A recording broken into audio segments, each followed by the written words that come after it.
Hey everyone, it's been a while, but Sean Plays here, and I'm back today to do some Sega Saturn mods. This will be a pretty simple mod here, I hope.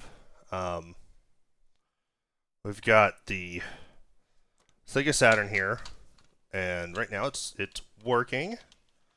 Got some Mega Man 8.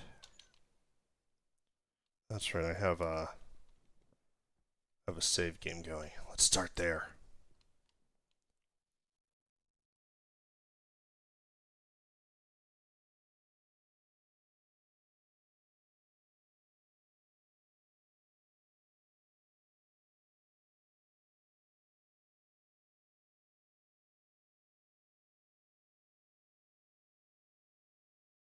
Oh, and let's make sure my game sound's coming through the stream.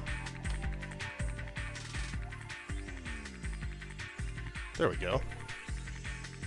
Sure, I can hear that. So we do have a working Saturn. Mega Man 8. Running through a RetroTink 5X.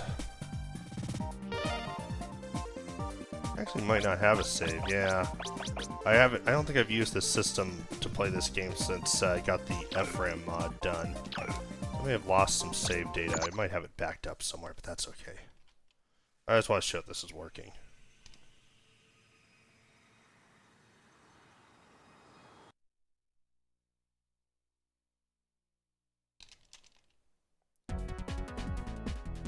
Ready.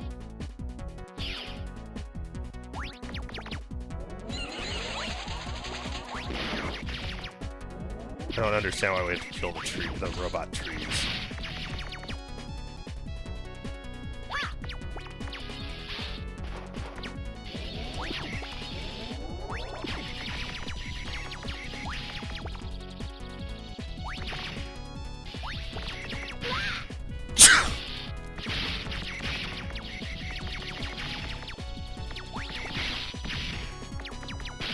Ah.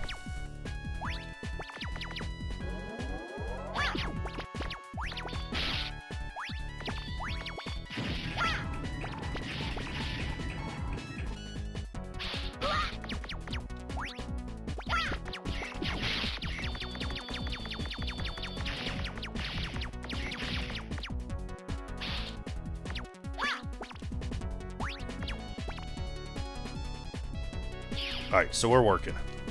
Actually, gonna shut this down. And the mod that we're installing today is going to be the harness for the TerraOnion mode. So our Saturn here already has a TerraOnion mode in it. And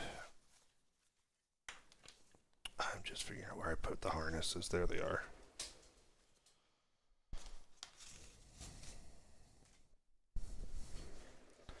And we have a harness that's going to plug into the mode. And we're going to solder a couple of these wires to into the into place in here. We'll put something on the end of the others probably. I'm tempted to cut them there. I don't know how. They're pre-stripped and tinned, which I don't know if that's the most optimal thing since there's, I think, 9 wires here, but we only, right now, the only advanced install options that are mentioned in the TerraOnion mode manual only require 2 of these.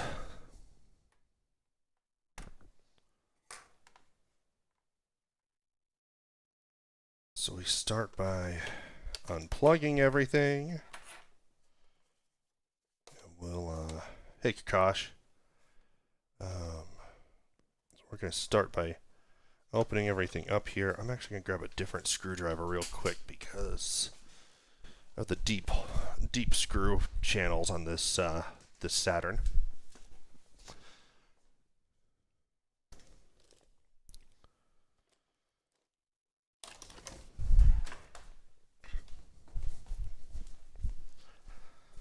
We're going to do all this tear down just to attach 2 wires, and we'll have to lift 1 pin.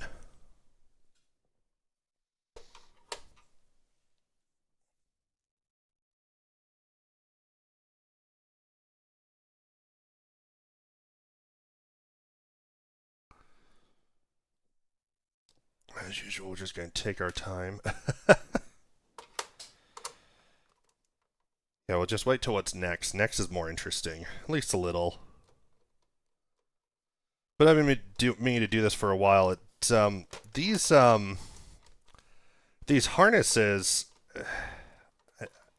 I guess I probably could just soldered a wire from the mode to the attachment point, but these harnesses were out of stock for a long time, and then by the time they came in stock, I was incredibly busy. I think this is actually my first stream in my new home, in my new office. Aside from a couple tests that I did, new home, new office, new computer.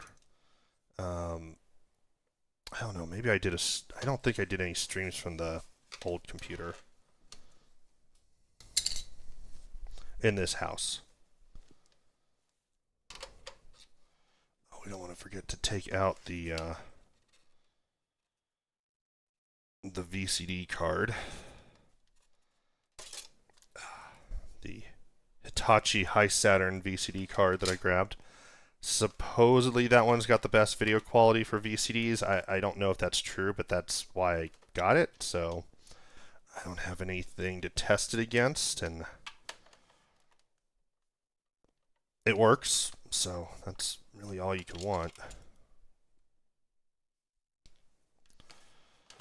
All right, I think that's all of our screws for the case. Yep. Always have to be careful opening these because they have wires just kind of in odd ways, odd places here. So we'll get these disconnected. Hopefully do a decent job of it.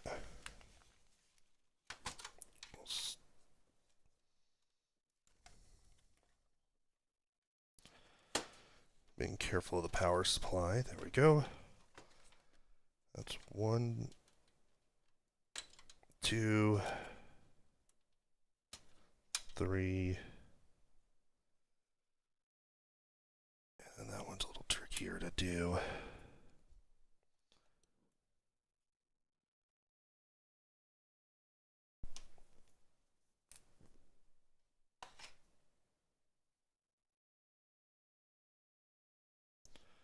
Gonna remove some screws first, and then we'll get the last of these little plugs undone.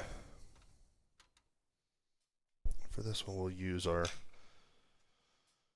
iFixit screwdrivers.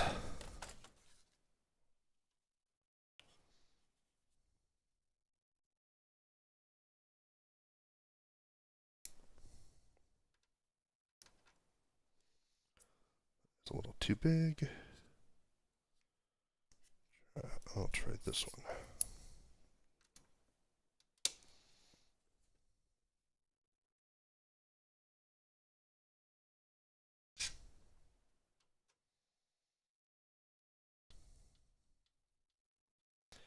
And these screws all have to come out anyway.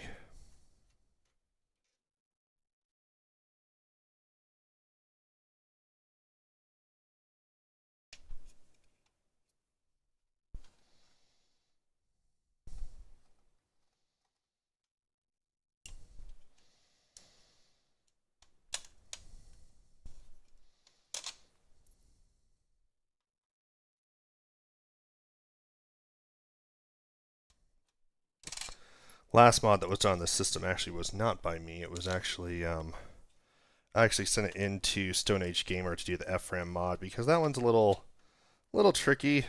That one has kind of a risk of damaging the motherboard. And, I apparently also have a risk of damaging the motherboard. But that one has a bigger risk of damaging the motherboard than some of these other mods that I've done. And you just have to be good with a hot air gun and patient and careful, and I just knew I wasn't getting around to it otherwise.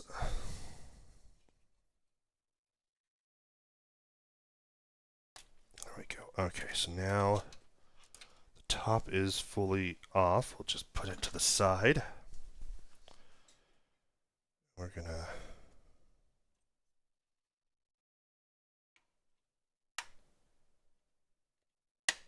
remove this carefully. Problem with all these is that they're kind of hard to... It can be difficult to get replacement parts if you damage things. So always have to be very careful with these various cables and such.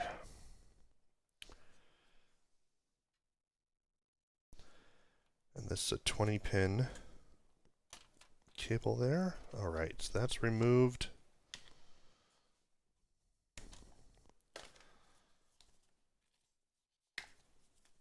And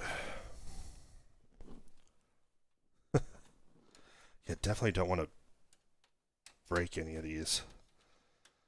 Just want this all to go back nice when it's done. Put the mode off to the side. Then the next thing we're going to do is remove the remove all the screws for this shielding and for the mode mount.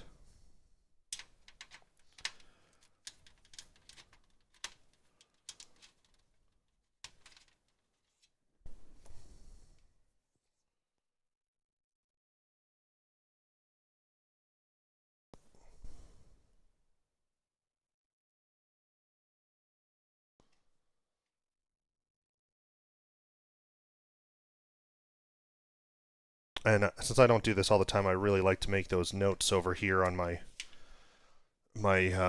magnetic project mat thing. That makes it a lot easier when it comes time to put things back together.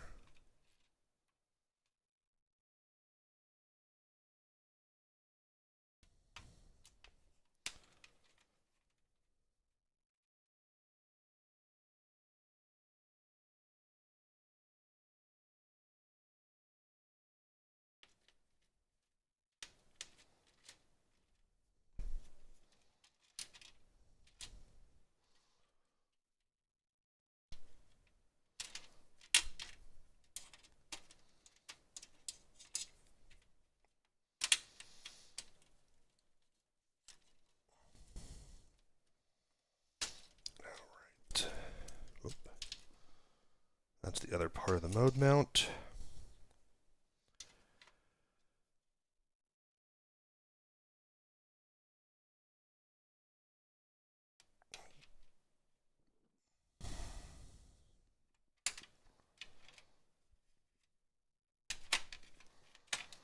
Get the shield out. This.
shield is now free.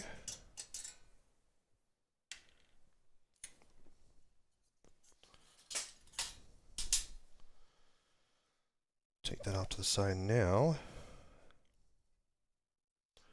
Now, of course, I'm careful. I can do this without removing the motherboard. Let me see how tight the squeeze is. So we have to find...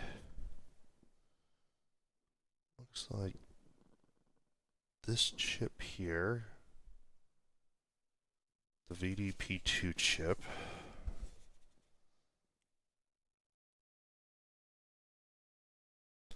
I love how many Sega branded chips are in this. It's just such a different time period of game consoles.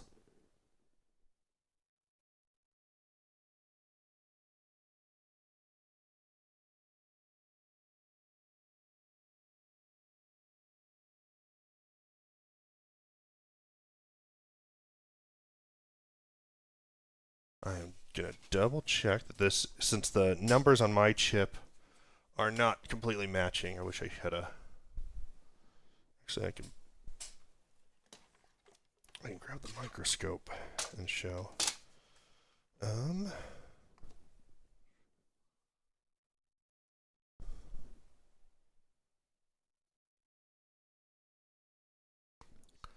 So the numbers on the manual say 315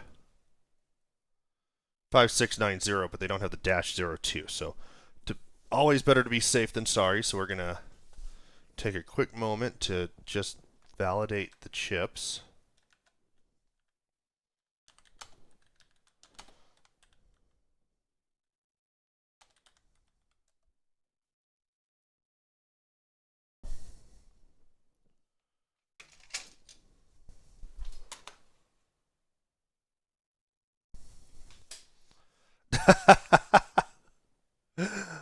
uh,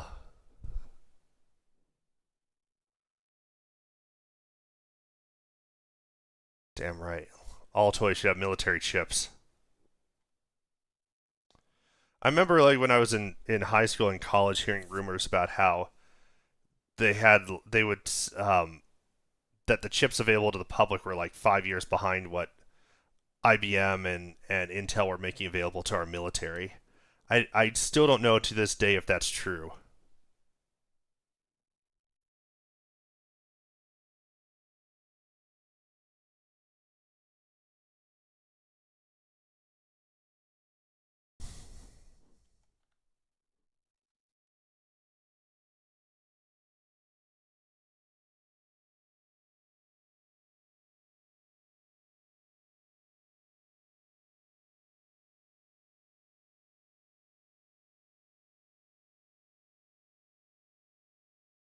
And sorry, I don't have my browser set to share yet because I'm just back at it.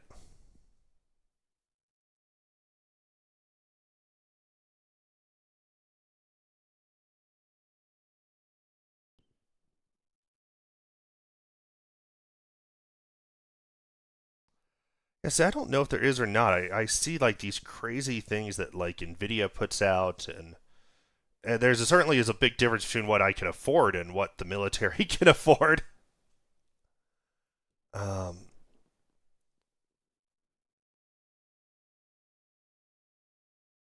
no doubt about that. There's so many motherboard revisions on this damn console. It it it always surprises me when you get consoles like this that have tons of motherboard revisions. And they didn't really make that many of these. I think even worse is this Atari Jaguar, where they didn't make all that many Jaguars. Far fewer Jaguars like than Saturns. Like I think there was only 250,000 Jaguars made, and yet they have so many different things. Um,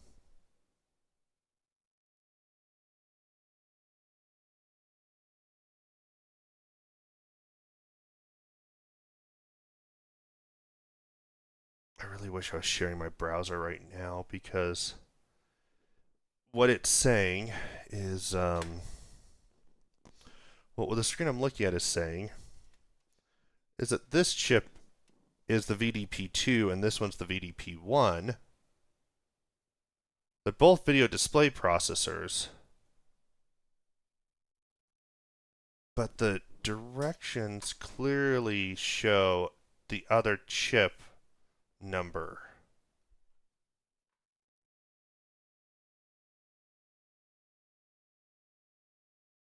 I'm wondering if that image is just wrong. The question is always which image is wrong.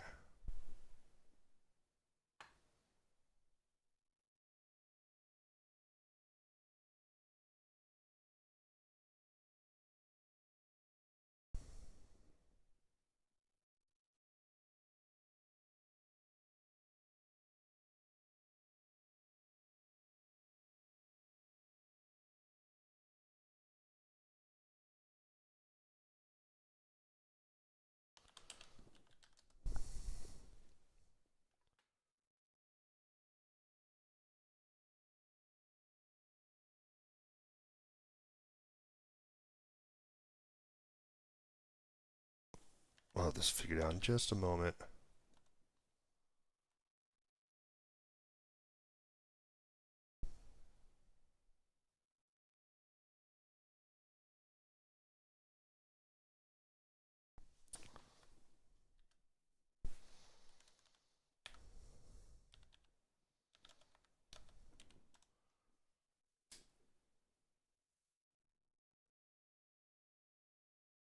I'm pretty sure we have the right, that we know which one it is, but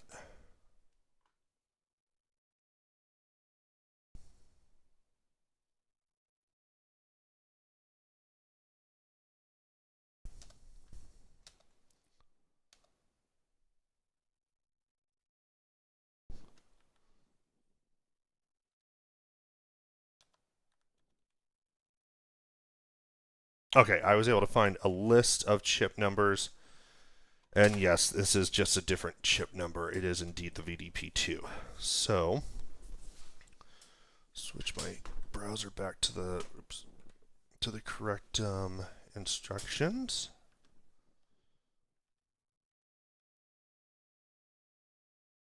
We're gonna start with the hard one. And I'm going to actually go ahead and remove this from the case so I don't melt the case.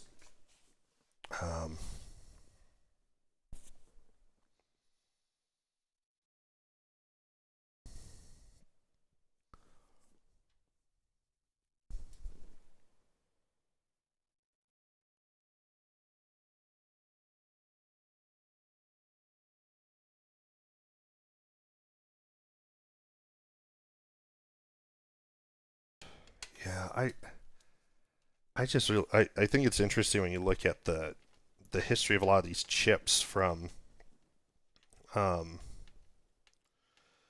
way back to like the Atari 2600 even, how these companies were having custom chips for game consoles, and it was possibly cheaper back then to have those custom chips. It was lithography, like chip lithography is a lot different now than it was then. I actually saw a YouTuber who made his own home chip lithography setup, and so he can make his own very simple but still his own chips at home, which I think is very cool. Okay, we've got the daughter board out, and I sure wish that I had the time, energy, willpower, and knowledge to do that. That is, to do that at all is so hard, but very cool. But nowadays, I think I know that they do some tweaks to chips, but I guess it is similar. I'm hearing rumors about the new Nintendo Switch having a customized NVIDIA processor, and that seems pretty likely to be true. And if that's true, that'll be, I guess that's similar, but it's not this. It's not like when when Atari made their own chips from scratch, and we haven't really seen that for a full console. I mean, even the Atari 2600, only one of the three main chips was actually their own design, to my knowledge. So, but it's kind of cool. The proprietary chips are just neat. The downside of the proprietary chips is that they're so difficult to replace once they're all gone. It's not worth anyone's effort to remake them, which of course is a problem for console preservation. But well, at least we have FPGA. Okay, so back to the microscope. So we are coming around.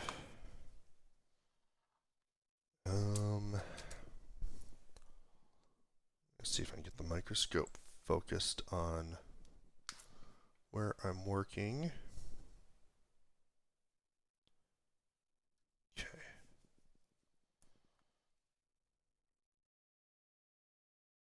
So this is the VDP2 chip, and I am looking for pin 79. And the nice thing is, it is upside down on the screen and on my desk, but just grabbing my tweezers. Definitely need tweezers for this. So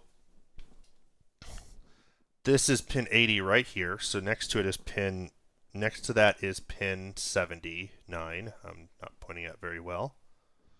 But this is 79 right here next to 80. And we're going to carefully heat that pin up and lift it off. Lift it up. And the reason we're going to do this is so standard. This is a US Saturn. And the standard thing with a US Saturn, of course, is for it to run NTSC signal output at 60 hertz. And by lifting this up, it allows the system to run European games at 50 hertz. So that's basically kind of all there is to that reasoning for this. Is we lift that up and we solder a wire to it. I should note that because it has to get that signal. I had to figure out which wire to solder to it as well, but we'll lift it first, then we'll figure out which wire. Oh yeah, 3D printing has been a huge benefit. There's so many cool cases out there for like Raspberry Pis and FPG and Mr. FPGAs. Lots of cool stuff that's come from 3D printing, definitely. And I think I'm going to leave it this way.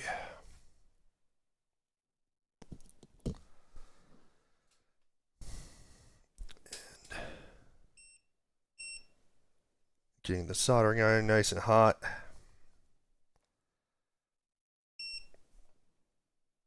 These are always tricky things to do.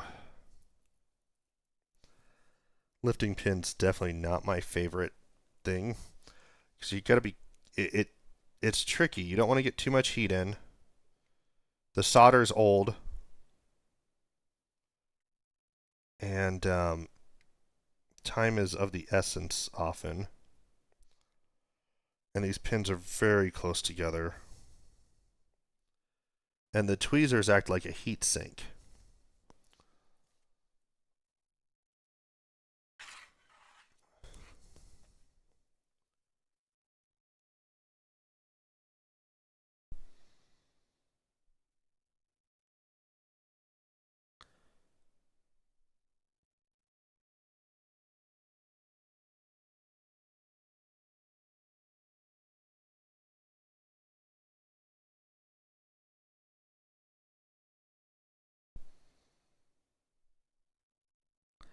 Almost there.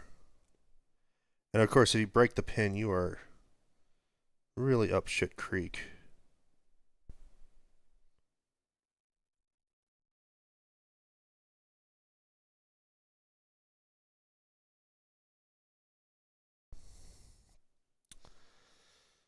moved it, but not enough. Oh, and I moved the board so you can't see what I'm doing.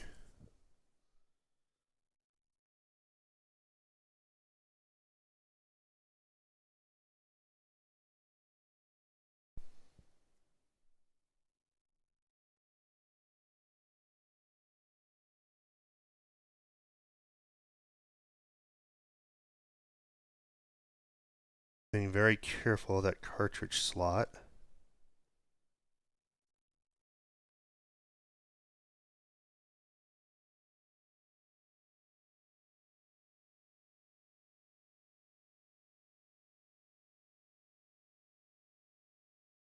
Okay, we are clear. Leave. Oh, no, there's a little bit of solder trail.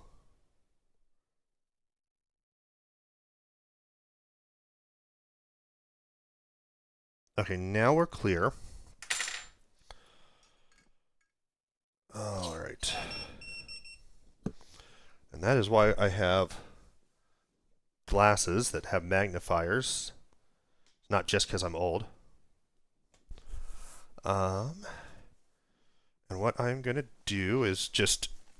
I always do stuff like this to make sure I don't break things. And that is, we want to make sure that...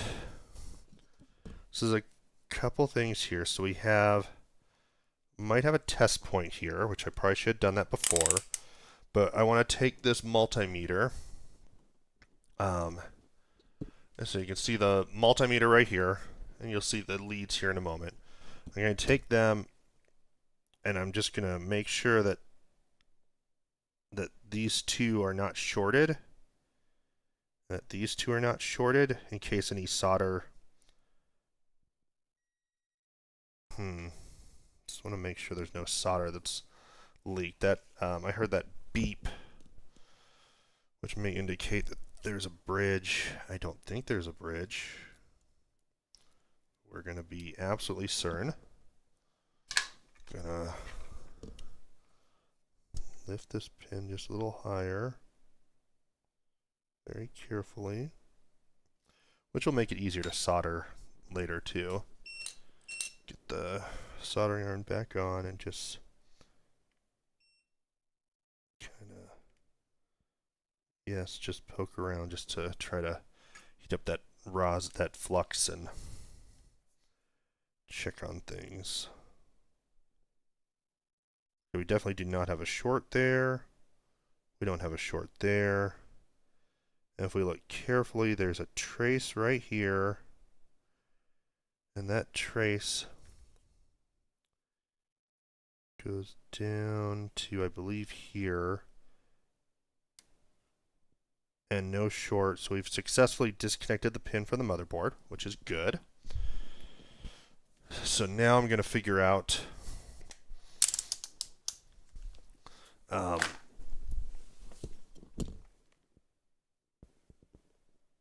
just want to double check that I didn't disconnect the pin 80 from the motherboard, just to be safe.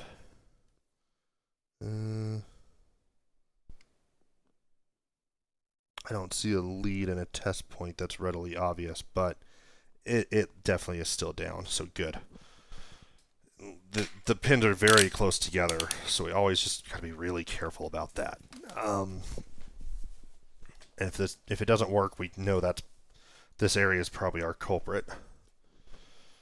So, taking a look at our harness here. So this is our mode. This is the harness for the mode. It's just going to plug in. Yeah, just like that. So it's just going to plug in when we put this all back together. And so our pins that we need are the leads that we need to connect here to the pins are reset and region. That's going to be our blue and green wires. So everything else, I think the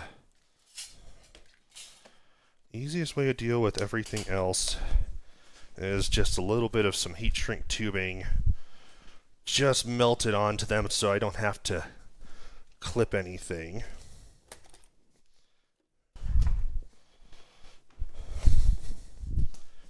I, of course, have some heat shrink tubing.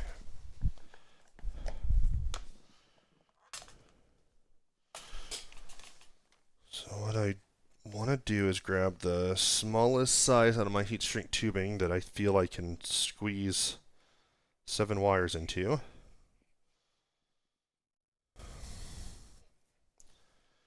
And then I have a lighter. And we just, because I don't have a heat gun right now. Just going to play with fire. And be very careful because we're not trying to melt anything inside. We'll just kind of squish the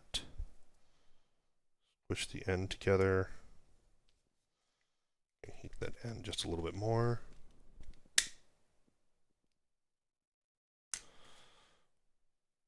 Squish.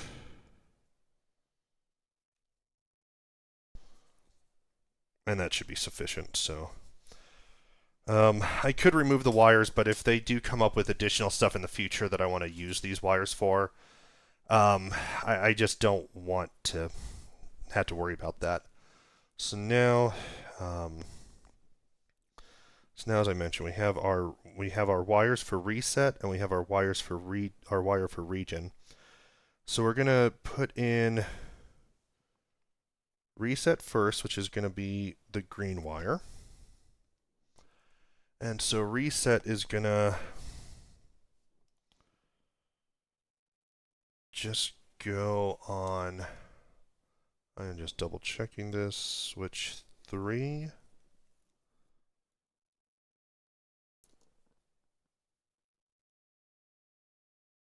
Is that right? I'm just being very careful, of course, as usual. Remove that. That looks like the only possible thing. It says switch 3, so it's going on. I'm going to adjust the microscope. There we go. So it's going to go on switch 3 there. And you're wondering why I'm so concerned about just checking everything. And part of it is because my motherboard's just a different revision than what's in the TerraOnion manual. But that is the only button there on my model. And it says SW3 just like the manual. So that's probably it. I'm just double checking everything.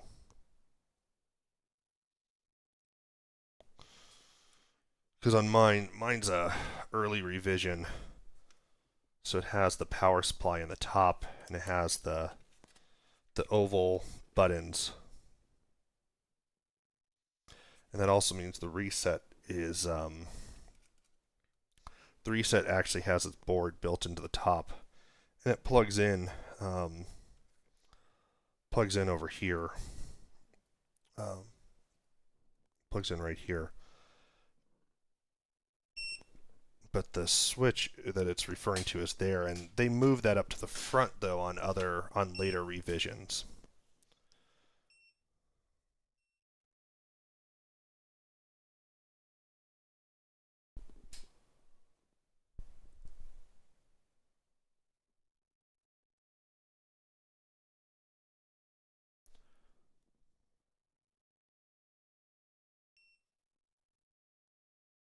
So again, I'm just doing a little research first because I don't want to mess things up.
And this revision is something else.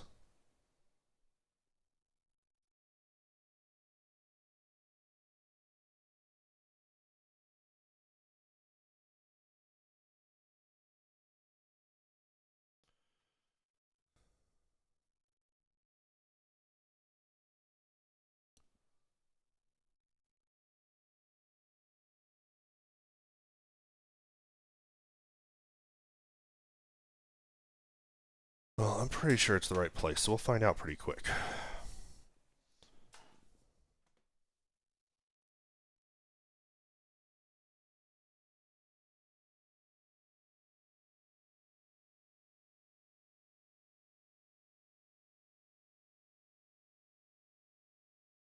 Then we'll have the fun of putting this all back together.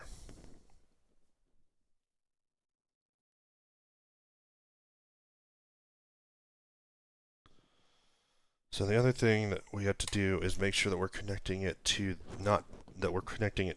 the switch. It's to not ground, basically, to the when we connect it to the switch. It's handy dandy multimeter again.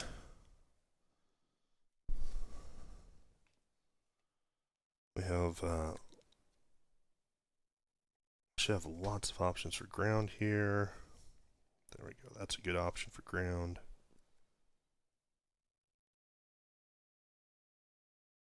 Thought it was a good option for ground. Yes, that's ground.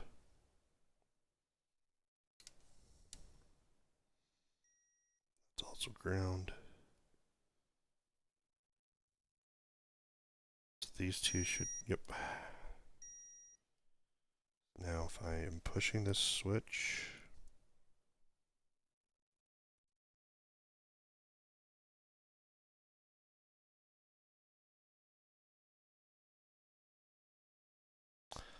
though I'm thinking it's actually a problem because that's not the switch I'm pressing to reset the system. It's the one on top. So we're going to go with the one on top somehow. Somehow.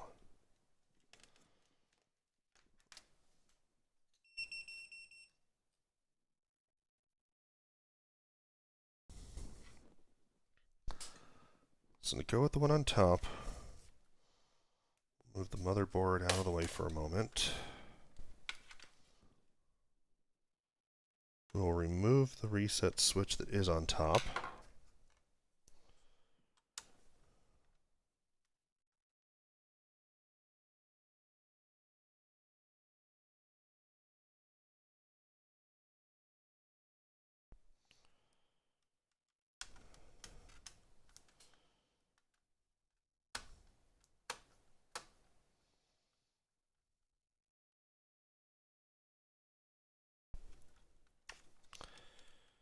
Okay, we've now removed that. There we go. That is definitely a reset switch.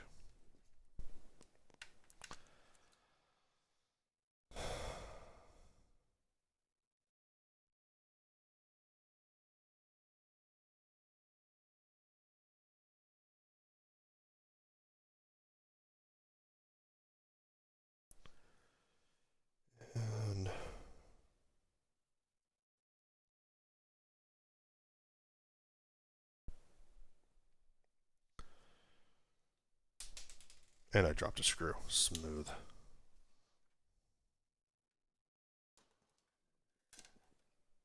Find that screw that dropped. There it is. Okay, it didn't go far at least. So what we're going to do is we want to come back to our board here. Like I said, this is the reset switch. And it plugs in over here.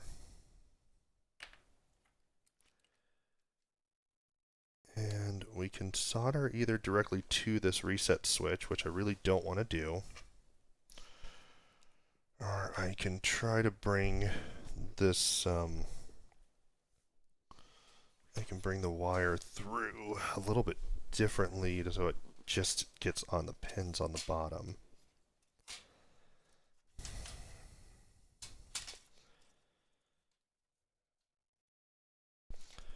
So I can actually wrap the wire around the side here, I think, without causing... Well, that's got places where the ground is supposed to tap on there.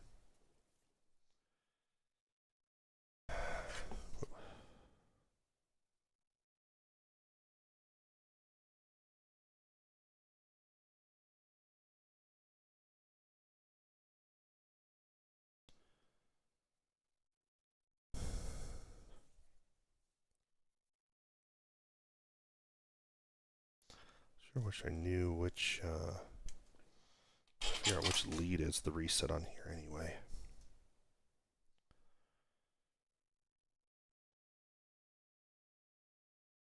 Okay, well that's pretty straightforward. It's the middle one, it looks like.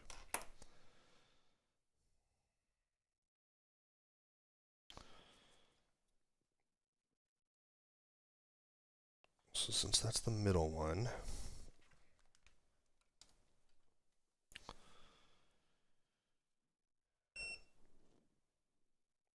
this is the ground, so that should not do anything. When I push the button, and I'm touching this, it's where you need like 3 hands. So I've got the button held down, one lead on ground. Is this not shorting when I push that?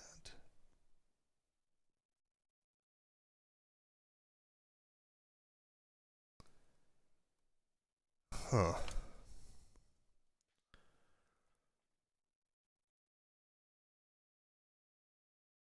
Pin 5 is definitely ground. Just come up here. So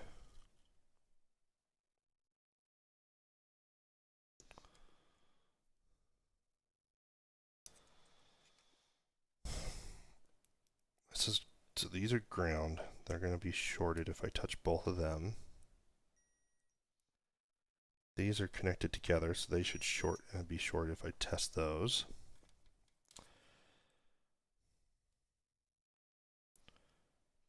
Okay, so that's...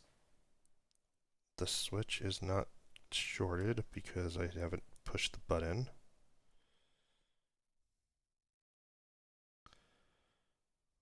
I do this.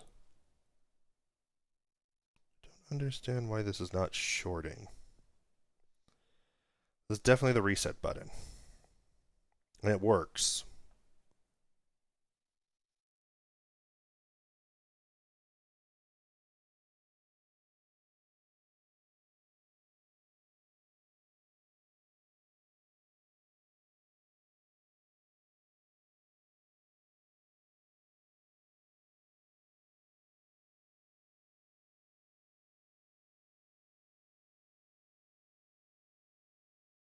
I wonder if it's just wearing out.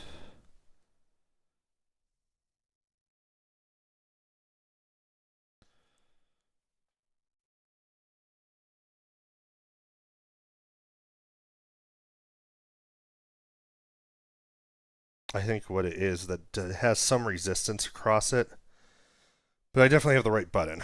I'm going to just do one more test, and then we're going to figure out where we're going to solder this thing. So I got the button down, the middle.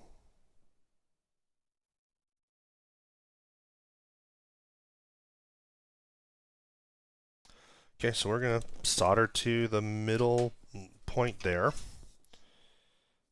going to pull this plug off. And then solder in 2 wires and be done with the soldering, and then we'll go on to the testing.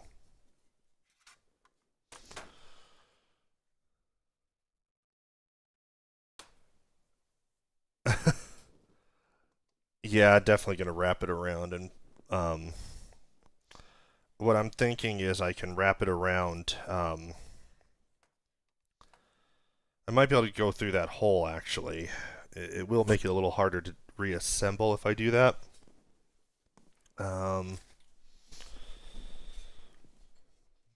but there should be clearance. That's one option.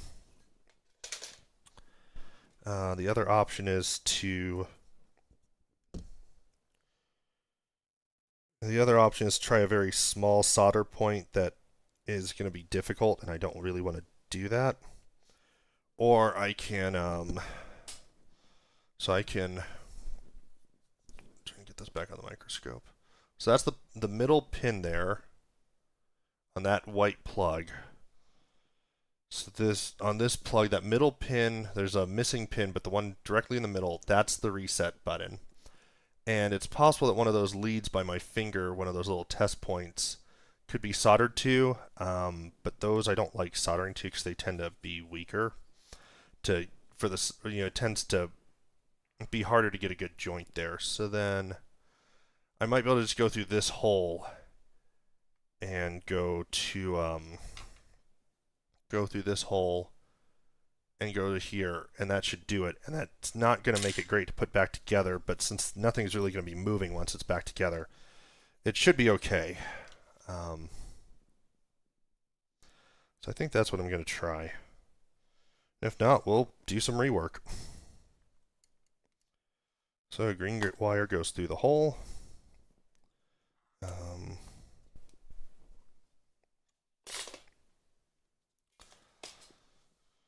Now I grab my flux pen again.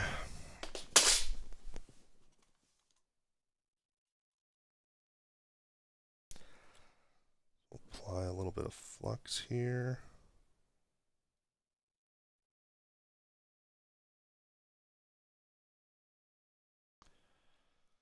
And we're losing the... Okay, so I'm through the hole. I'm sure that's a terrible idea according to someone, but that's okay. It's not their Saturn. And I'm not doing mods for other people right now, so got my solder.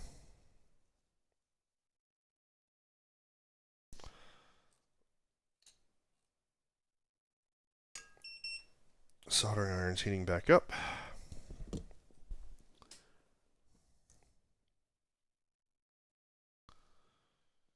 And we're going to... Oh, that's a lot of solder sticking out.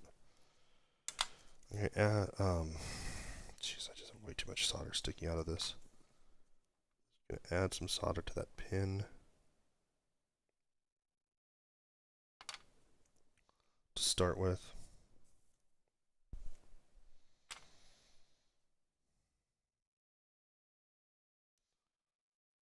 I'm gonna take this wire.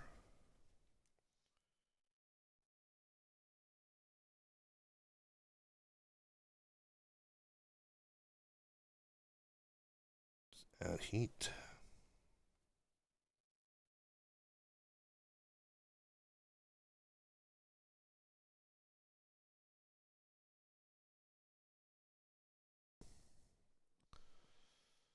Alright. To make that just a little stronger, I'm going to take some Captain tape and tape it down.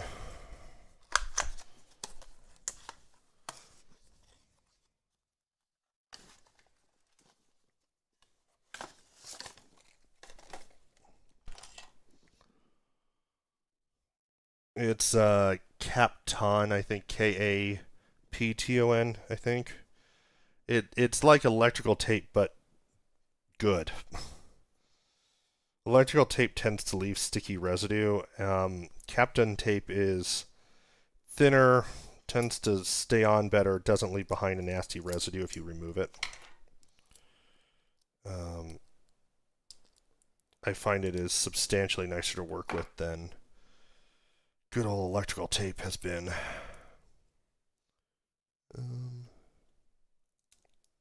Quite where I wanted that. That's where I want that. And it's very heat resistant. Electrical tape's not as heat resistant by any means. I'm going to add a little bit more solder to that joint because it's a pretty weak joint right now.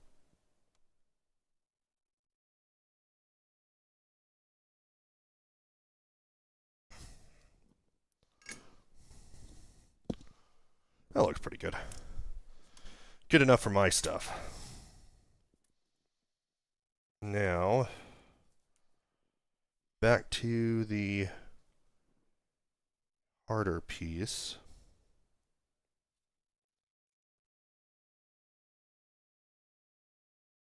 It's funny, I was all worried about which one was the VDP2, and the reality is that the only one that could have been the VDP2 was the one that I did determine it was, because the other one has the wrong number of pins.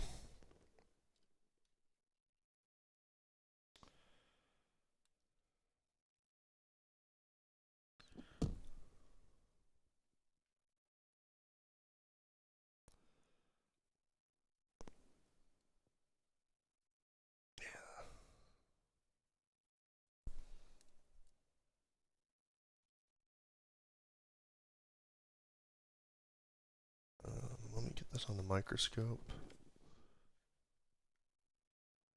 Right one.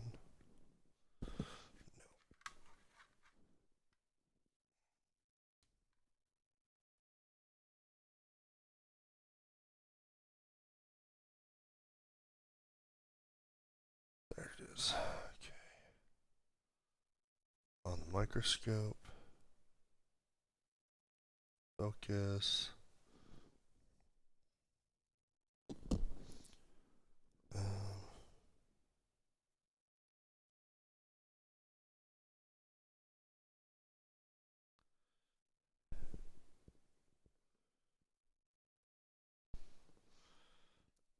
I'm gonna lift that pin just a little more.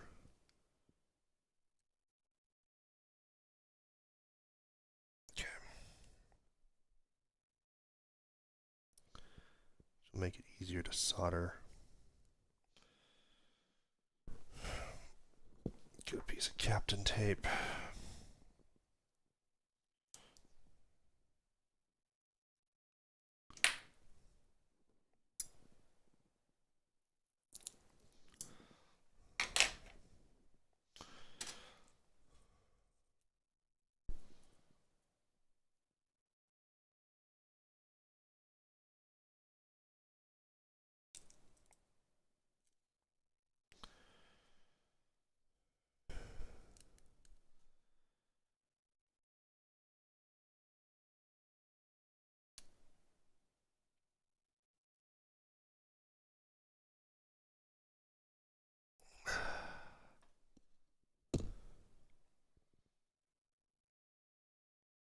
All right.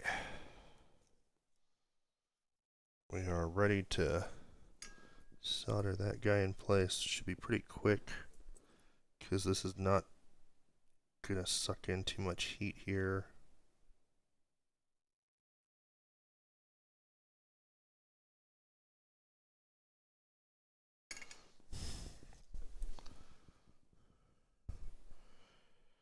Okay, that's a little ugly. Gonna check for bridges as usual.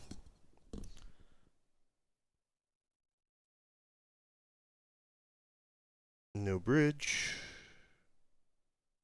No bridge.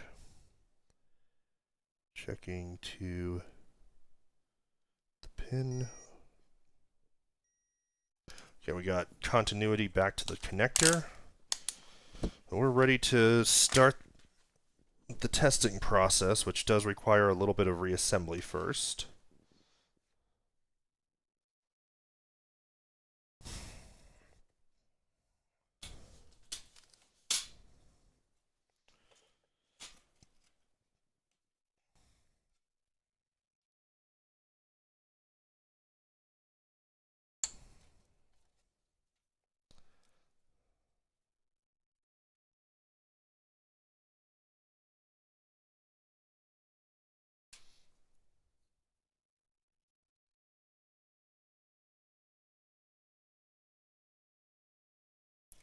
Wow, that's stupid. There we go.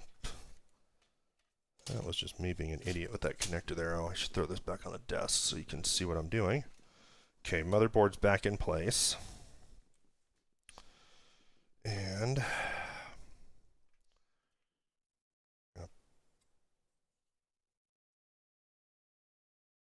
this back in its place.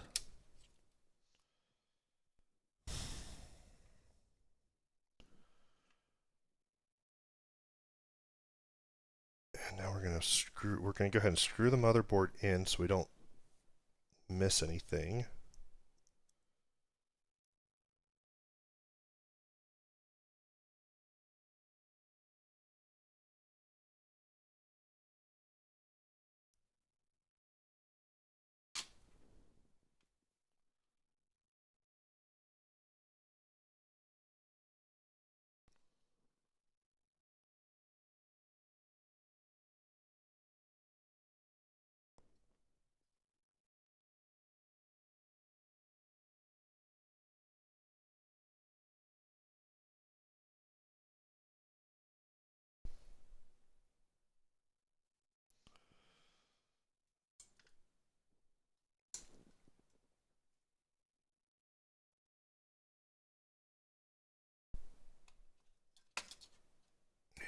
So that screw's going to go here.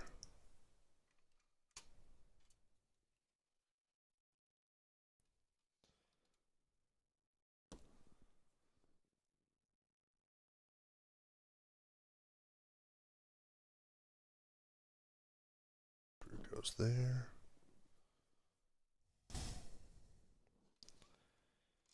And that'll be the last of our motherboard screws before we move to the daughter board. So just tighten these up.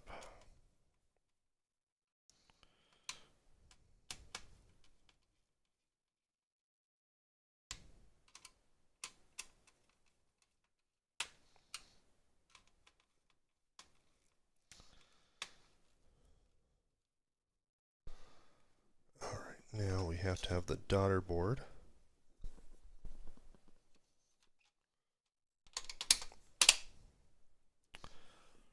And we're going to end up reassembling practically everything before we move on to the final part. I'm hoping that I can fit this harness where I need it.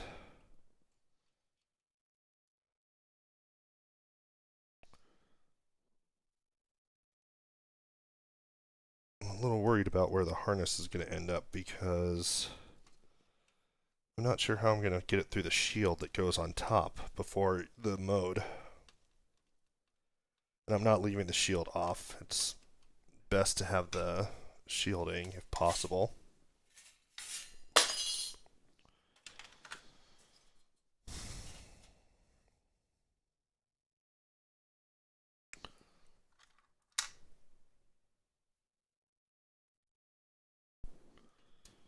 Let's see.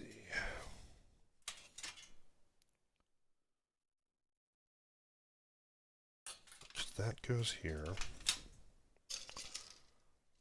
Whoa, oops, didn't mean to do that. This goes here. This goes like that. So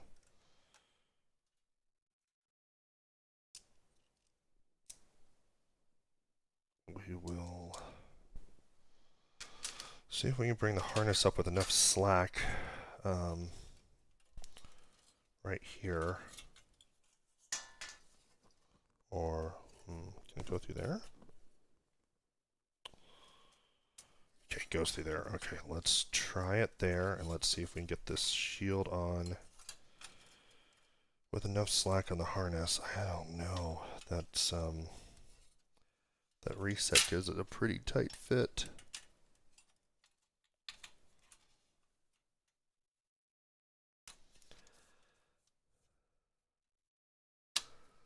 We're gonna try.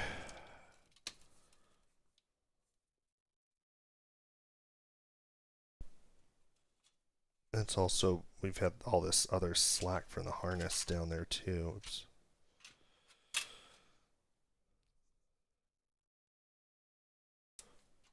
So it's not just about where the harness is coming up and having enough slack, it's also about making sure the shield is down correctly. I don't think that's enough slack. That's not good. There's an easy fix. We can definitely fix it though. Because the slack issue is primarily from the reset.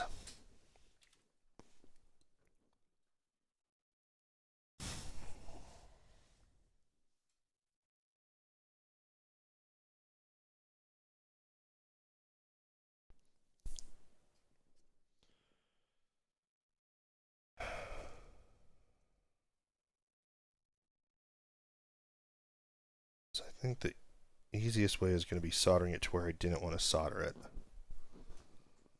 The next easiest way is going to be just grabbing some extra wire and lengthening it. Either one will work. I just wish I had more space on my desk for things.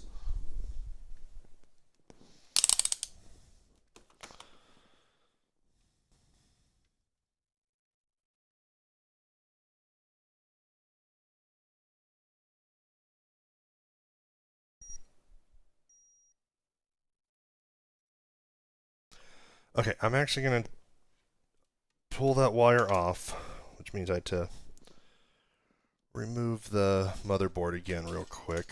I'm going to pull that wire off. I'm going to put it in a different position. That should give us just enough slack. I'm going to solder in my second choice of places and try that.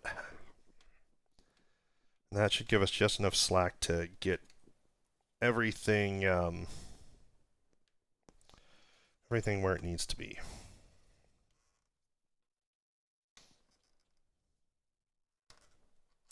I do not like the way this daughter board is done because it has a plug. It has these clips that make it tricky to remove with a plug right under it as well. And I just don't want to move that in and out too many times.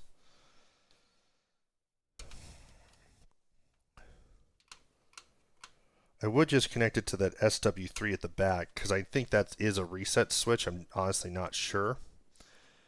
But the trouble is even if it's a reset switch, doesn't mean it will, since I'm not pressing that switch, it doesn't mean it's the same circuit as the reset switch on the top of the system.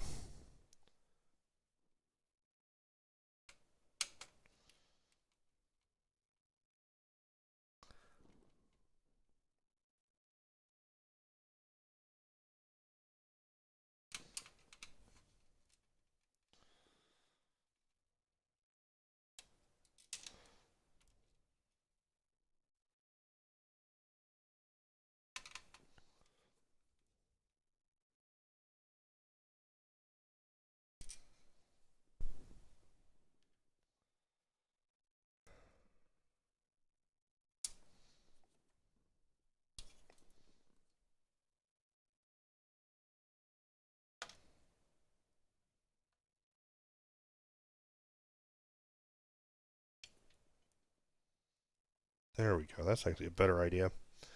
I am actually going to remove the excess leads. That'll make things a lot cleaner.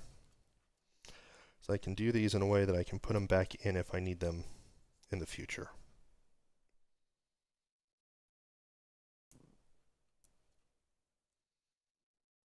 Then I'll reroute this green wire. And we'll go back to the reassembly and testing.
Yeah, it's just that first gen, the very early Saturns did this weird thing with the reset switches and the power supply. Because it's also weird that the power supply is in the top shell on these, and I do kind of like this design. In just it feels not cheap, but it also feels, which also feels unnecessarily complicated, which frankly is a good description of the Saturn in general. Um, the rumor goes that Sega heard what Sony was doing with the PlayStation 1 and realized their system was going to come out quite underpowered by comparison. And there we go. Haha. Quite underpowered by comparison, and then kind of just threw in extra processing power at the last minute, which is really difficult to do. And that does result in a design that is difficult to code for. Um, but at the same time, it's I feel like I feel like this system has a lot in common with like the concept of the Neo Geo, where it plays arcade games just so very very well. Like the 2D arcade games of the time, much better than the PlayStation 1 does. It also has the expandable memory, which helps it have more memory to do those games. And so there are games that are just different on the PS1 because they had to be kind of the PS1 doesn't do 2D as well as the Saturn at all. It doesn't have the same memory abilities, and because of that, there's actually significant gameplay differences in some fighting games of the time.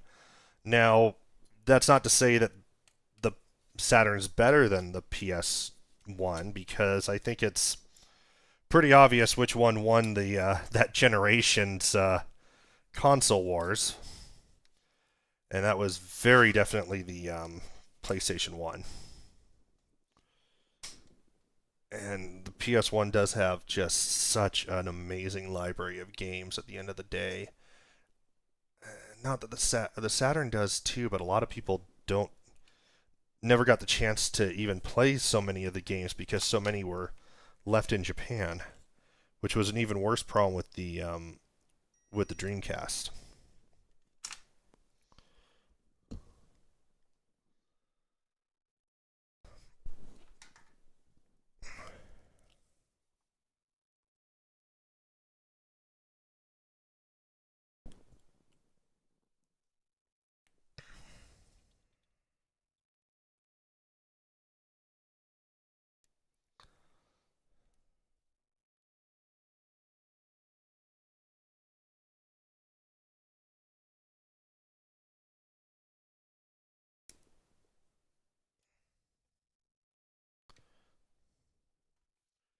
Trim the wire just a bit to try to minimize risk of unwanted shorts.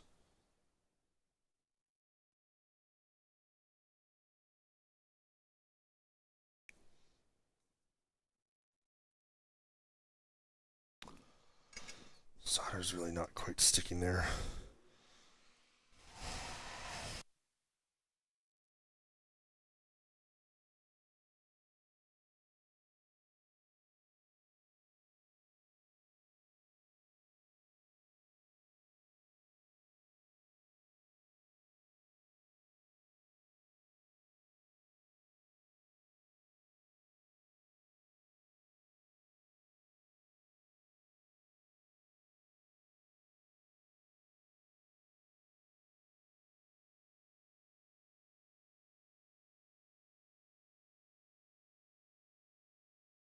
Okay, sorry for the fan noise, but the solder smells kind of annoying.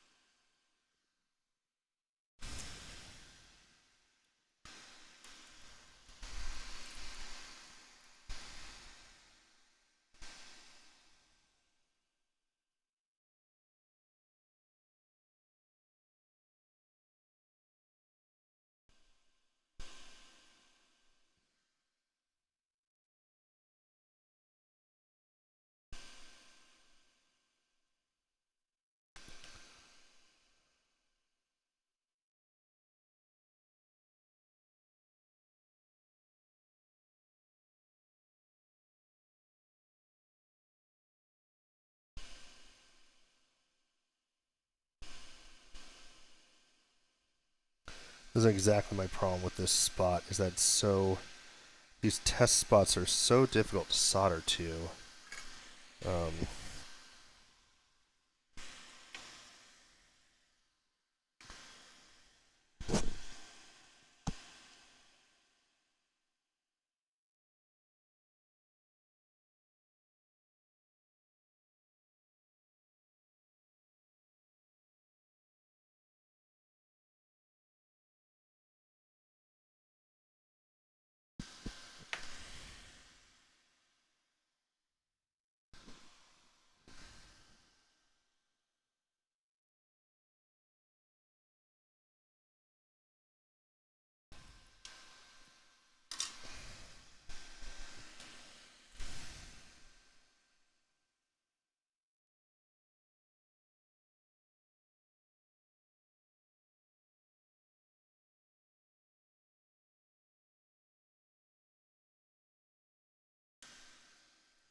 Okay.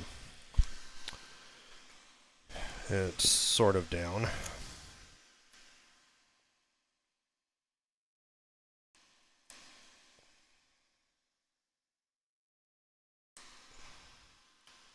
It's not a good size. Let's grab a fresh piece.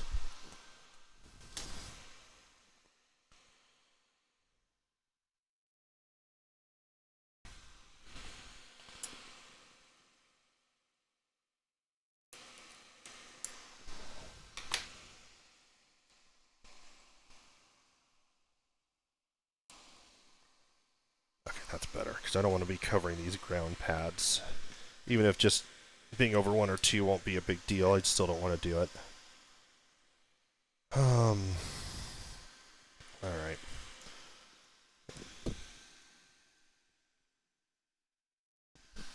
That's probably a mistake, but I'm going to try to get even more solder on there.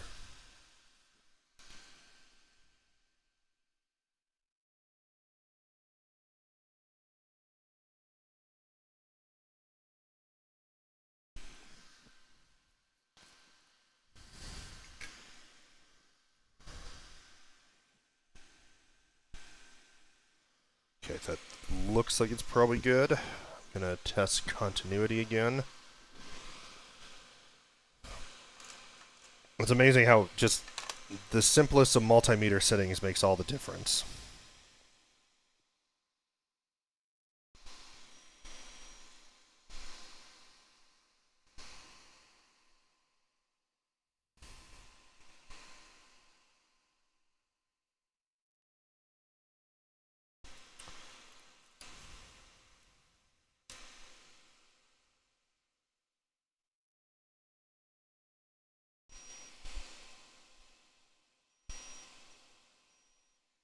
Alright, we got continuity. Let's go back to reassembly.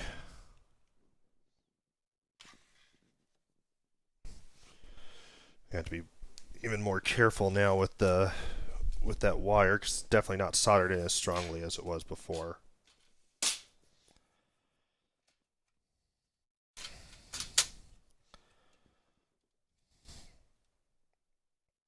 But I should be able to get everything in place now.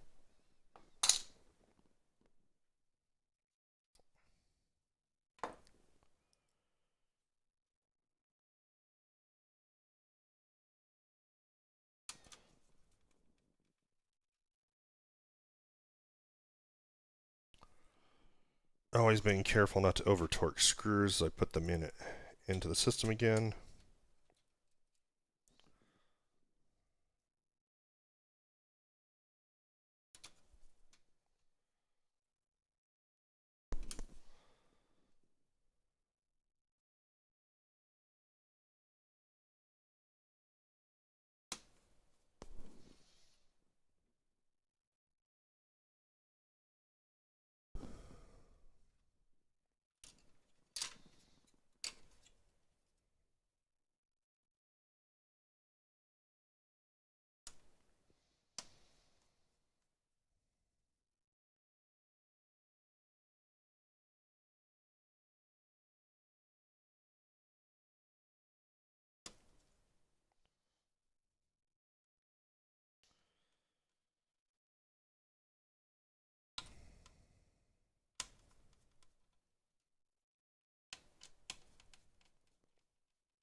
This time before I put the daughter board back in, I'm going to just check for slack to make sure I can get this where it needs to go.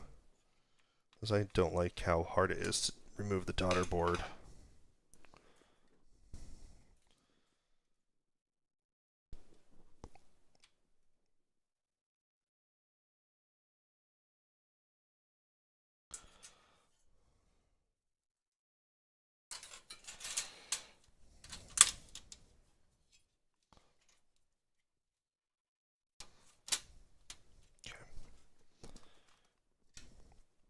Oh yeah, now we'll have no problem getting that hooked on. So that's good. Pop the shield back off, put the daughter board in, put the shield, get the shield in, and then we'll get this assembled just enough to test. I'm not actually sure if I have any European games handy, so we will assume it's working by the virtue of the system working if everything works. Because by disconnecting that pin, I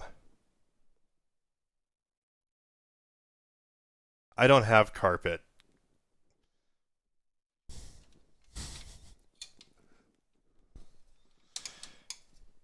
And I like to live dangerously. It's not your Saturn. Joshki.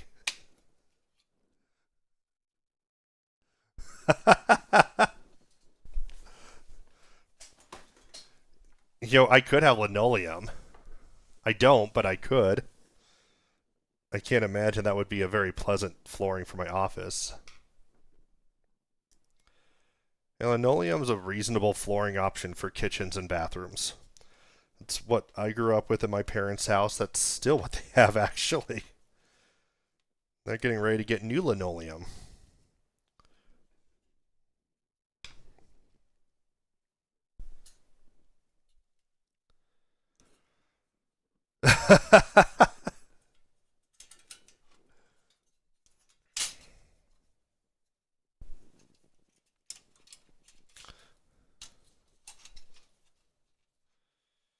Josky, we're just hoping that at the end of all this, it all just works still.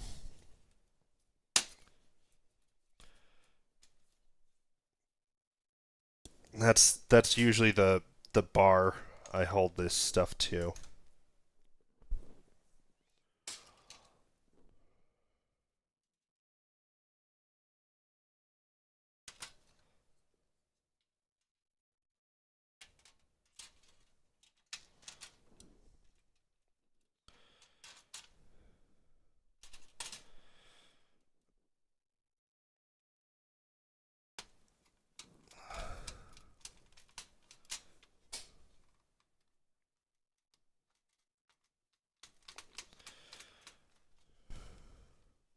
Yeah, we're almost to the point where we can do the first tests. Just with the way this Saturn is, I've already mentioned to Kirkosh this is an older Saturn model. It's probably if it's not the first revision, it's close to it. So it has the power supply in the lid. So that's why a lot of why I'm reassembling so much of it before testing, because I'm gonna have to put the lid on mostly.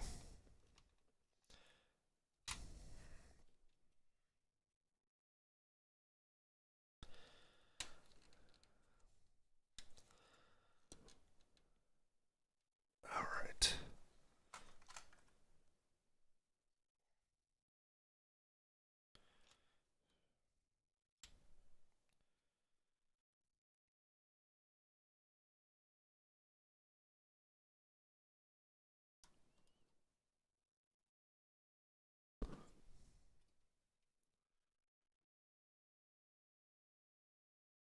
Doesn't seem like price comparing memory should take that much effort.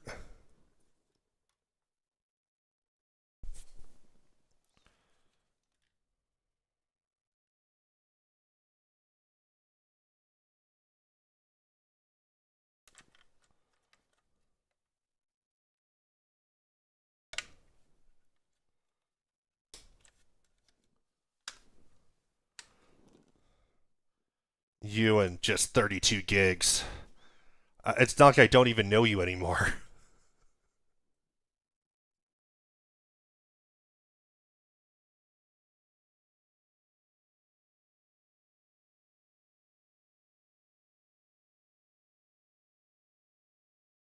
I'm just screwing the reset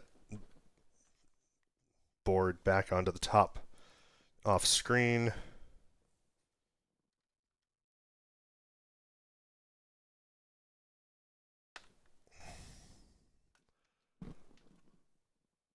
So Joshki, what we've been doing here is taking the TerraOnion mode, adding the expansion connector to it, soldering the wires onto the board so that the system can run European games at a native 50 hertz. And why I'm doing that is because I have problems with everything being as close to perfect as I can make it. Because I can't even think of a European game I care about playing on this system. So, hi, I'm Sean, and I have issues. But you knew that. And then the other thing I did was the other mod was to connect the Saturn's reset button. Let's just move it like this. Saturn's reset button to the not move it, to attach the Saturn reset button to the TerraOnion mode, so that when you reset the Saturn, instead of just resetting the game, it resets to the mode menu and lets you select a new game.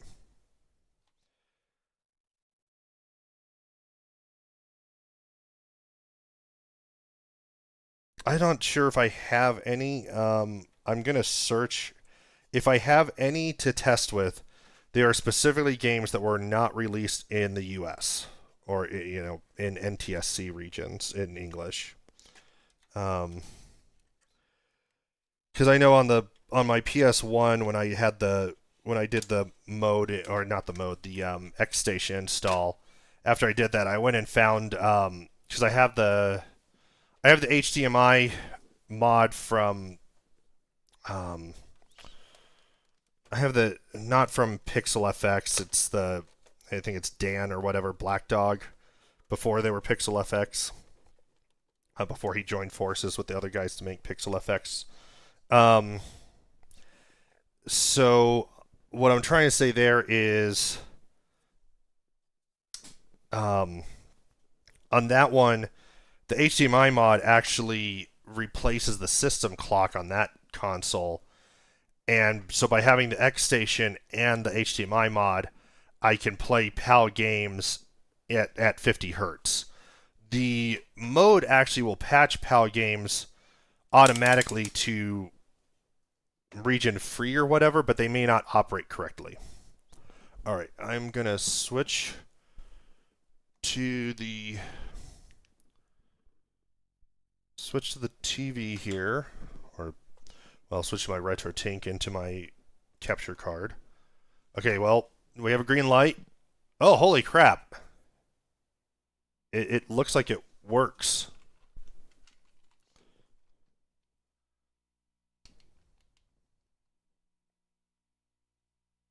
Be nice if my controller would connect. There it goes. 1994.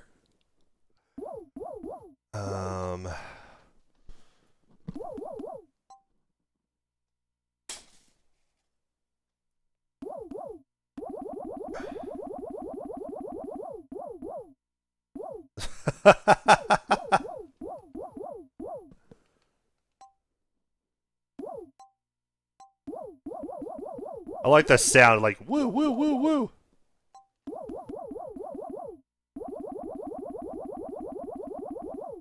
Like Atari Pac-Man.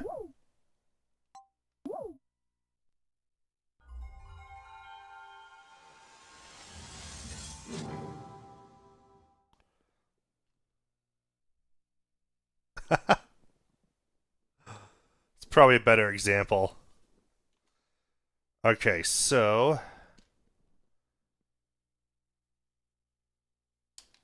So the mod must be working because otherwise it just wouldn't work because we disconnected that pin. We lifted a pin and there's no way it would work if it otherwise, if it wasn't installed correctly as far as the clock pin goes. Oh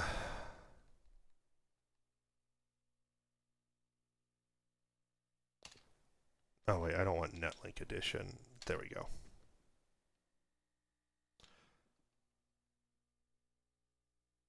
Oh hey, here's a European game.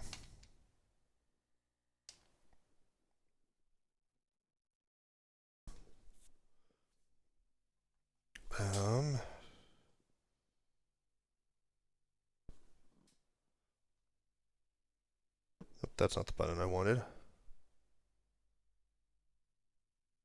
This one, I forget where it is. Status, maybe?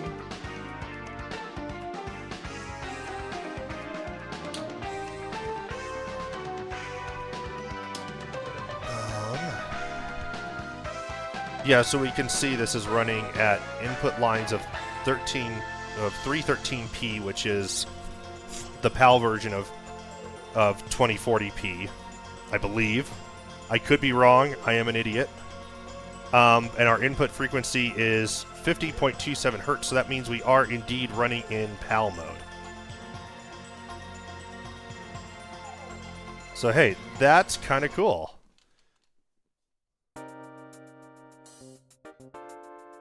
It's funny how hard it was back in the day to run like a PAL system in the US, and now it's like, we just make a US system, put output PAL, because authenticity.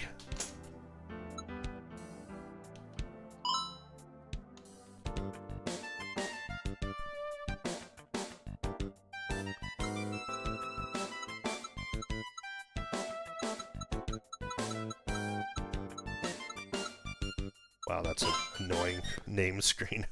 Should just be able to press start.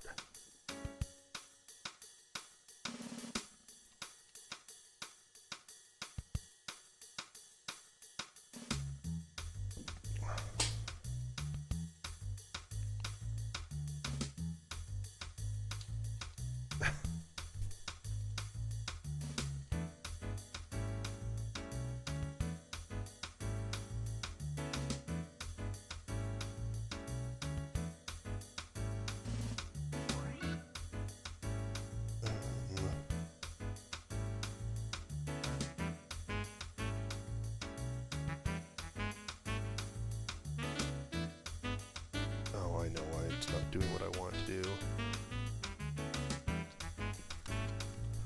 I'm trying to do something specific here. One sec. There's the...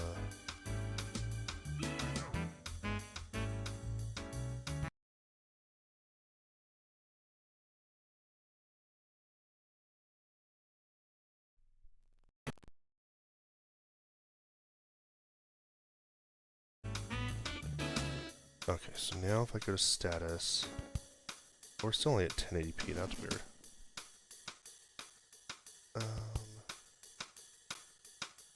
Thought this was where I had enabled the 1440p. There we go. Not that one. This one. I'm playing with the retro tank if you couldn't tell. And then...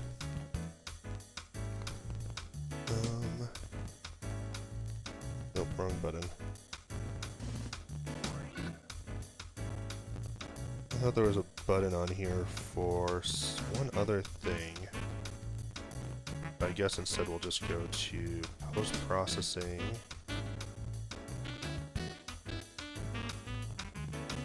We'll give it some scan lines, some authentic, make it feel a little more authentic from back in the day. I know Joshki likes the scan lines.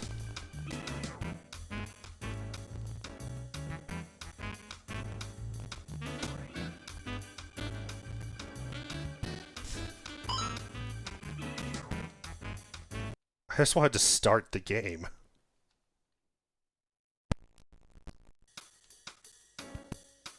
I didn't realize this was like...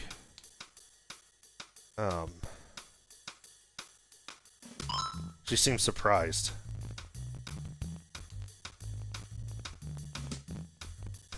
It's a fishing role-playing game. I had no idea such a thing existed.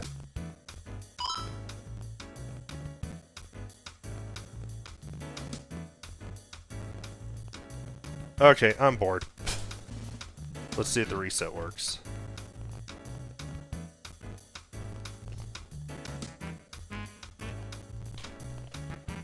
Oh goody, the reset's not working at all. That's not cool.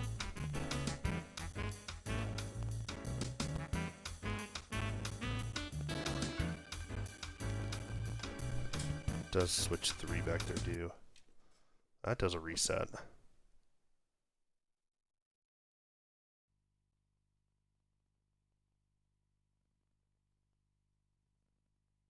That reset all the way back. Oh, that resets the whole system.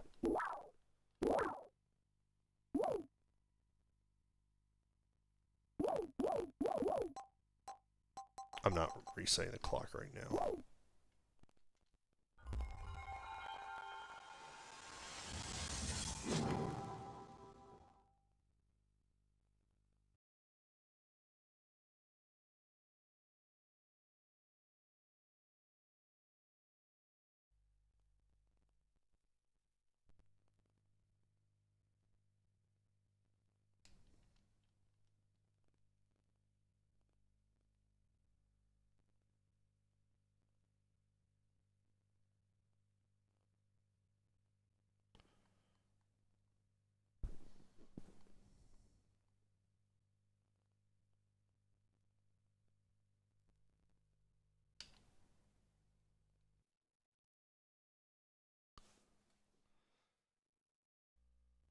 To be honest, Joshki, I'm not even sure my reset button works, period.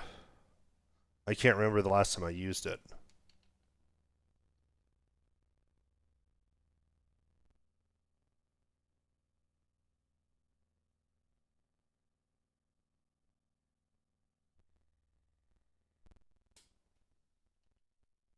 Wow, 3 discs. It could be a bad switch. It's the switch, unfortunately, is one of those carbon dot pads or whatever. And I mean, geez, the system's almost 30 years old. That's a lot of those just don't work anymore. Sega Rally Championship.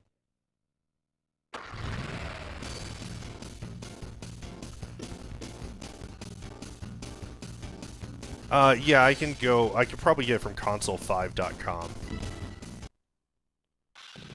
That's an easy fix since the button's just in the top here.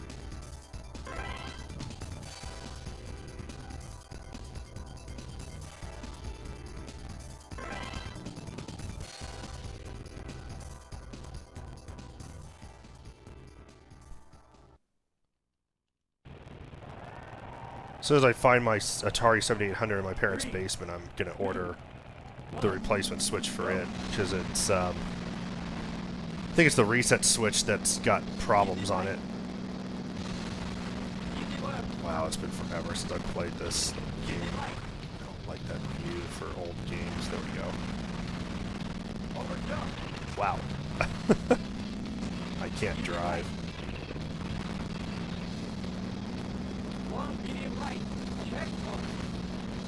This is why I need to spend more time playing games than modding my systems.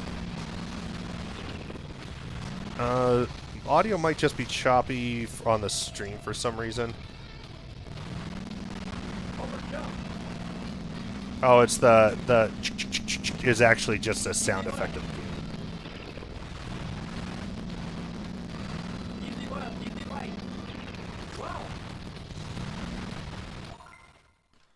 Alright, let's...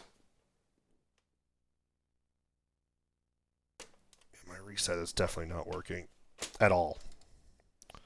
Because the reset, what it should be doing, of course I have to be careful here because we have AC power.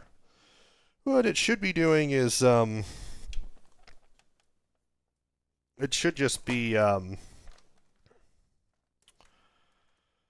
sorry, what it should be doing is just resetting. If it's not working fully, it should be going to the,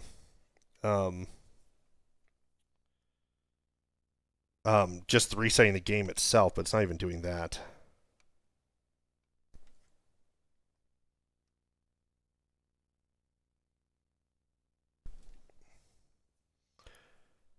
And if you're wondering, I'm just trying to remember which one of these is ground.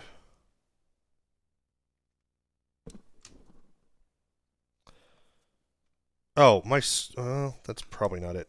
Could be that the problem is simple as I'm an idiot and I did not screw in these screws all the way. And, that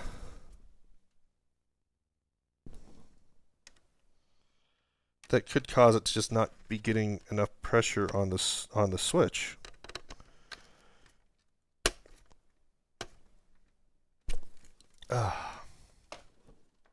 Oh, hey, there we go. So now the question is, did it reset the game or did it reset to the mode?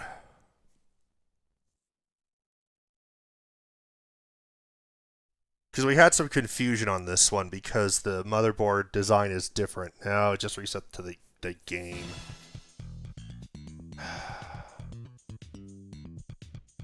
That's kind of frustrating.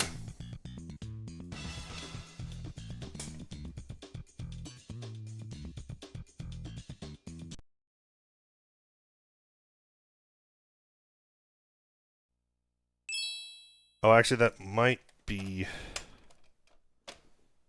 That actually might... I might have actually forgotten a step. Let me check.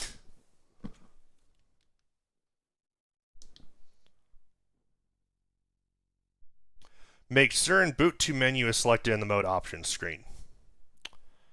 Yeah. This is what happens when you don't read the directions.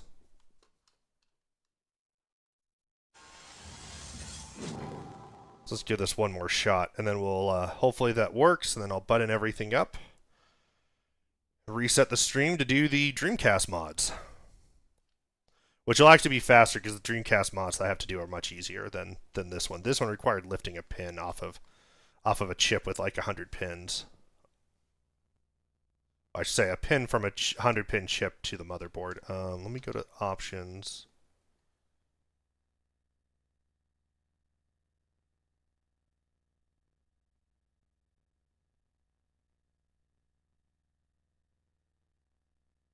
There we go.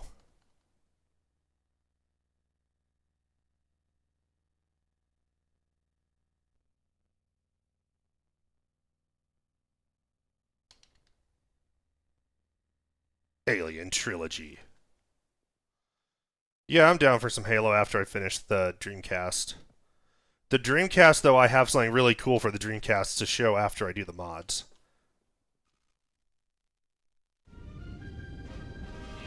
Okay, so game's booting. We hit the reset. Please just go back to the mode menu.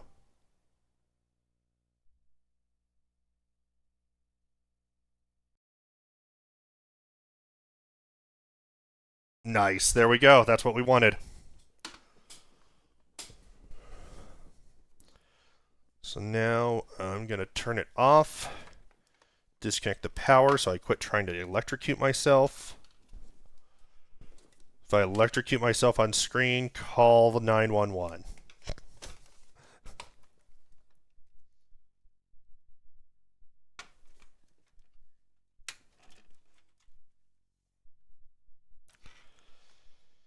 Okay, so final thing here is putting it all back together. Yay. I actually like that I was able to remove those other wires from this harness, though, because that makes this very clean by comparison to what I was trying to do at first.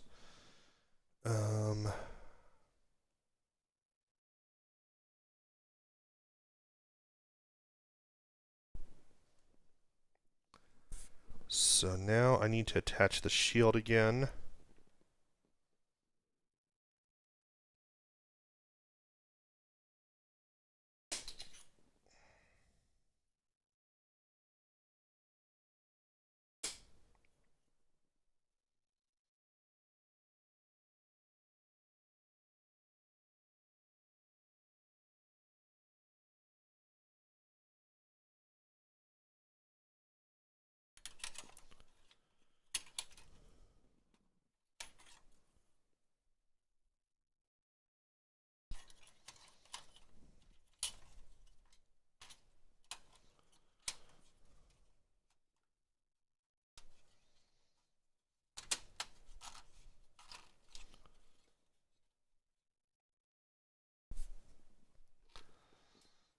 that's supposed to be under the main shield. Crud.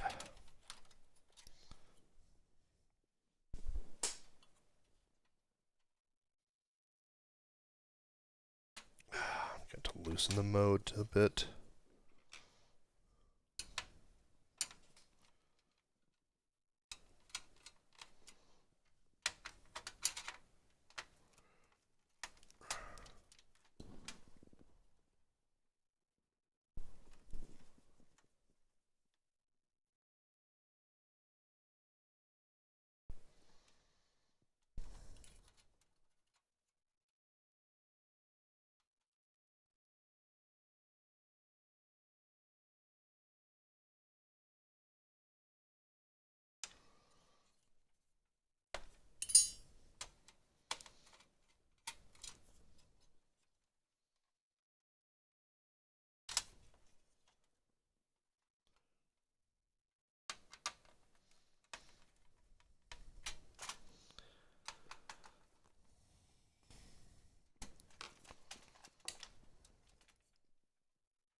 There we go.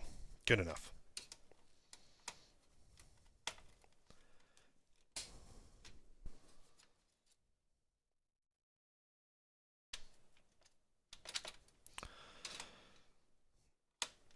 Although technically it should be further under. Crud. I'm just gonna do it right.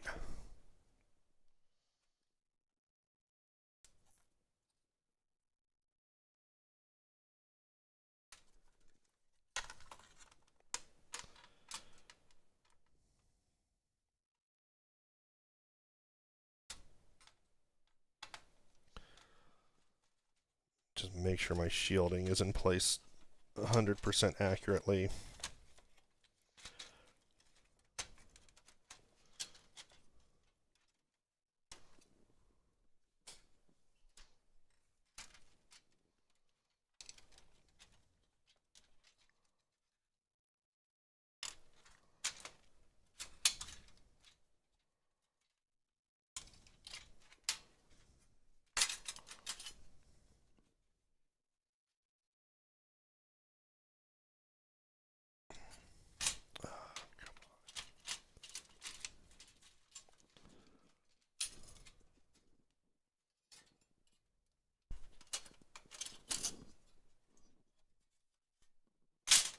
That's better.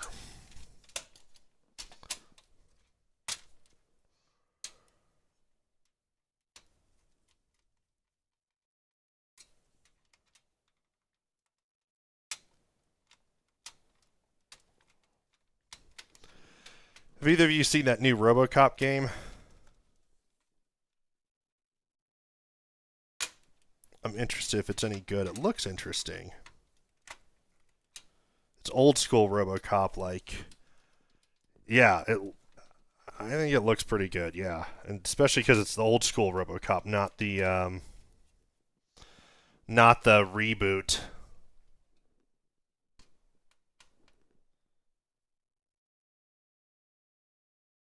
Yeah, thank God it doesn't take place after like 3. God, I was watching a clip of RoboCop 3 last night on YouTube. It was so horrible. I'm like, how did they go from RoboCop 1 and 2? And I know 2's not exactly the most well received, but I liked 2. I really liked 1. Like 3 is like a really expensive B movie. Yeah, I like how the clips I've seen of the new RoboCop game kind of, yeah, like it stays true to the original movie. It has a lot of it has a lot of things that I remember from the old RoboCop game from like the 90s. I should look that one up. It's looking pretty good. It really is. If I only didn't have about 3 million other games to play.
What's arrow?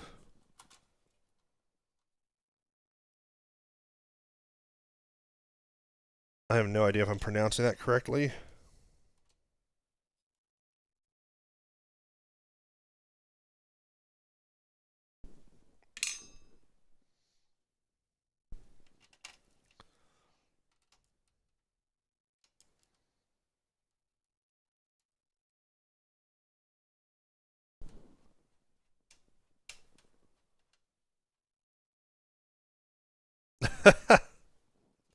Fair enough.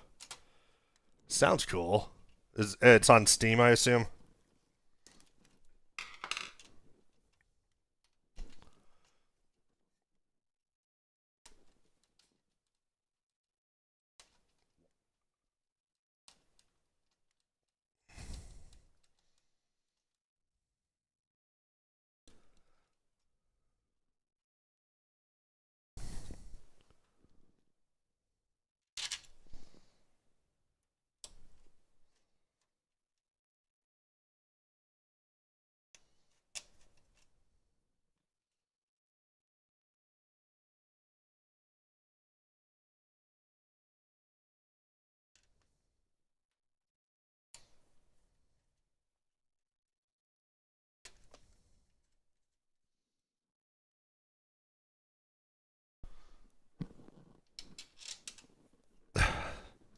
Yeah, I have some pretty serious trash in my collection. Buying one of those itch.io bundles that had like 1,000 or 2,000 crazy stupid games in it certainly made sure of that.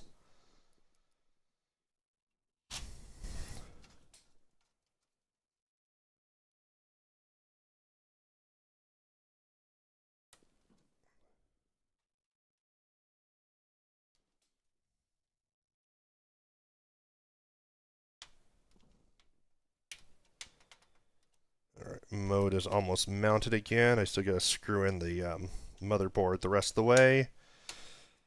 Then we plug back in the power, and it'll be done.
Alright, one last internal screw.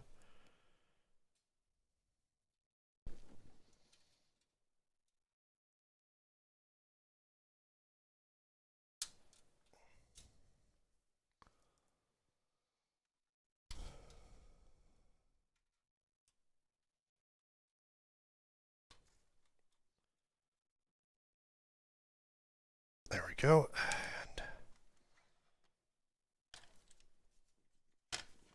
And now to carefully connect power and close it up.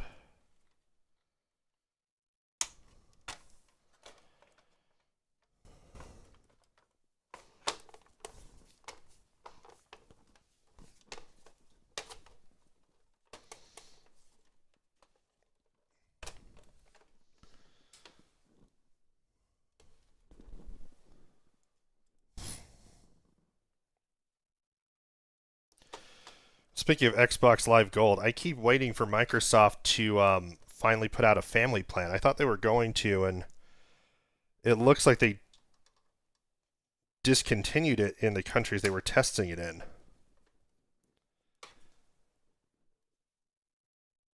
And I sure as hell ain't paying for 3 subscriptions to it.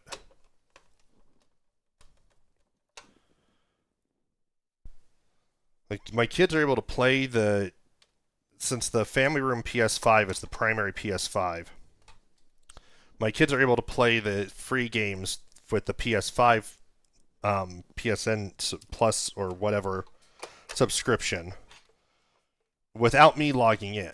And they can do, and then on the Switch, there's an actual family plan that I pay for. So they got all the games on that. Which maybe isn't the best value, honestly, because my kids don't seem to care about any of the older games that are on the Switch, whereas on the games included with subscription on Xbox and PlayStation are primarily newer games. But on the Xbox, for them to play the games, I have to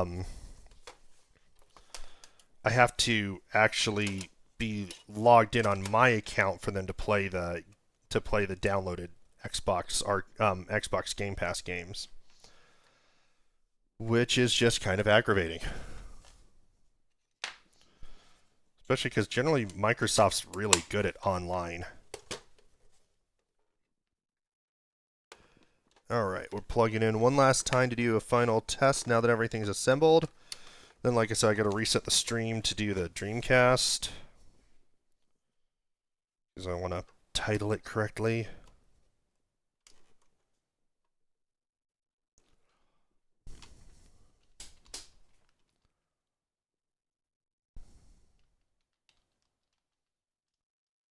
Yeah, Nintendo definitely has issues with networking still. I agree.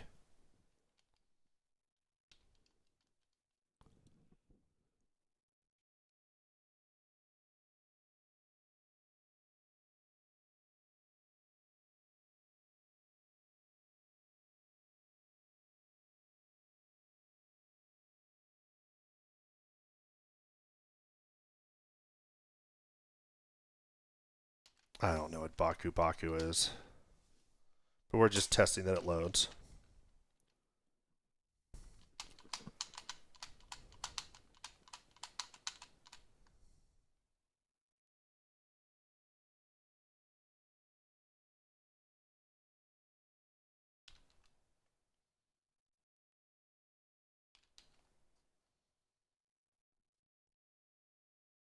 Oh, and I should probably throw the game on the screen. There we go.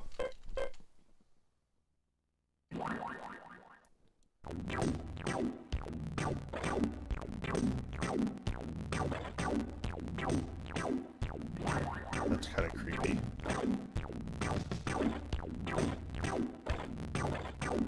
What the hell is that?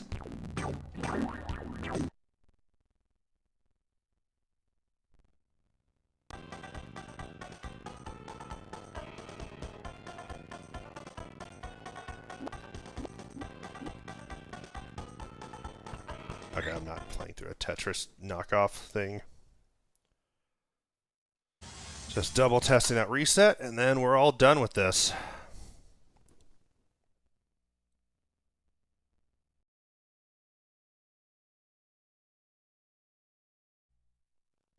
There it goes. Nice. All right, well, thanks for watching. I will be back in about 5 to 10 minutes with the Dreamcast. And we're going to install the same harness on the Dreamcast, which does a couple different things. And I got a surprise for the end after that mod is done.